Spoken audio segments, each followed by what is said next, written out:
Hi, this is Ed from Wright. Today, let's talk a little bit about how your hour meter works and some of the features that are in there, how to reset it in the different modes. All right, so first off, the hour meter, when it's off, it'll just read the number of hours and the little hourglass will be solid. When you turn it on, it begins blinking and it's accumulating time. And then when you turn the key off, it'll actually first blink a number that is the number of times that the key's been switched on.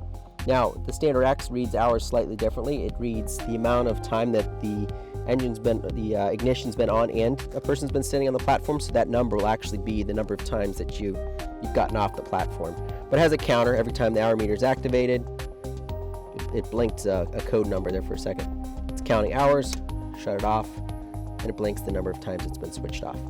Okay, so there's also a couple modes. So just the standard hours would be the standard mode. It could be blinking service now or service in so many hours or something like that. When you press the mode, you get timer 1. So this is like in your truck, trip A or trip B, and if you hold it down, it'll blink rapidly for a second and blank out. So you could set timer 1 for how long a particular job is, or maybe you're tracking your air filter or something separate, or maybe your transmission, your engine intervals you have off. Timer 2, same thing, you can track the hours separately there. And then there's a service page here, so it's saying service in this case 7.9 hours, and if I hold it down,